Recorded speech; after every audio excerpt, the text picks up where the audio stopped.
جازان منذ أكثر من شهر في ليبيا تعهدت الخارجية الليبية بسرعة الإفراج عنهما.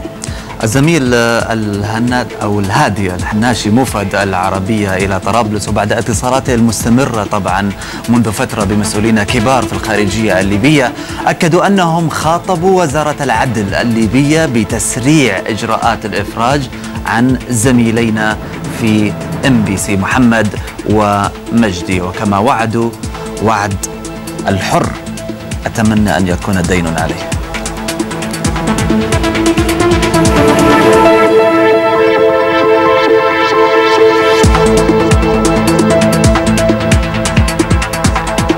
محل شعبي صغير في منطقة بحر التاريخية أبو أشرف له جملة شهيرة يقولها دائما كل من يزور. شو بيقولوا؟ الجمبري اشتكى منه. تعتقدي ناكله هذا الجمبري؟ طبعا الجمبري. طيب هي تعني أن الجمبري الغالي الثمن استطاع أن يضعه بكثرة في وجبته الواحدة، وهو ما لم يعجب الجمبري نفسه. محل أصبح وتحول إلى مزار سياحي لكل السائحين في الإسكندرية. نتابع.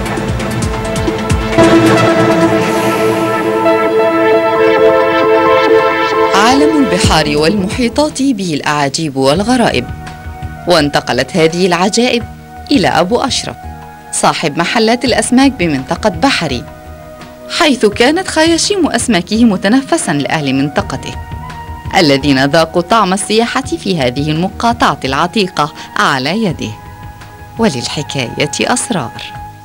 هو كان بتاع سمك وأبوه سمك، بس هو كان بيشتغل في مجال الفاكهة وساب الفاكهة، وبدأنا يعني حاجة بسيطة ب3 4 ترابيزات بالنهار جنب حوالين المحل كده وقدام المحل، والحمد لله وربنا كرمنا وتوسعنا.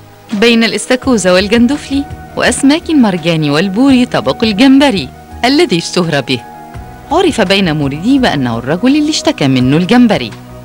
فما سر هذه المقولة الغريبة؟ ولماذا قيلت بهذا الأسلوب الذي يدعو إلى الانتباه والتعقل والتفكير بعمق؟ فهو كلمة الجمبري اشتكى مننا، فهو بياخده بأرخص الأسعار على أساس إن هو يعني الجمبري فريش بيجي طازة. معروف إن السمك عامل زي البورصة طالع نازل، يعني النهارده خدتيه ب10 بكرة ب12 بعده ب15، فطالع نازل، فأنا أسعاري زي ما هي.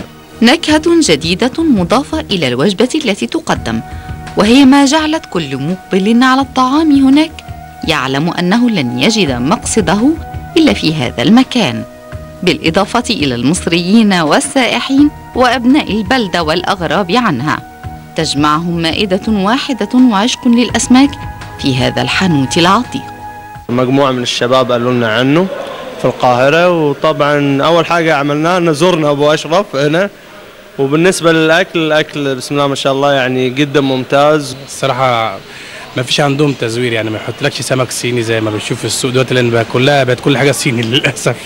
باجي هنا اسكندريه عشان اكل سمك او اتفسح او يعني يوم كده بيبقى ظريف يعني، وبنيجي عند ابو اشرف من الحاجات اللي من معالم اسكندريه يعني. محيط عميق مليء بالاسرار جعل من نكهه المشوي والمقلي والطواجن طعما مميزا لا يمكن مقاومته.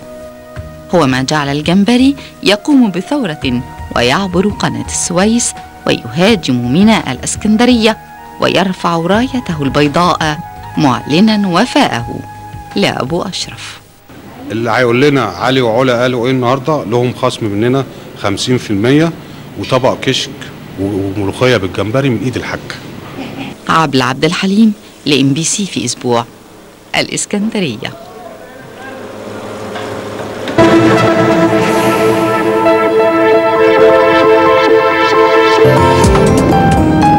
للتواصل مع الشيخ يوسف المنصور مباشرة اتصل على الرقم المرادف لبلدك.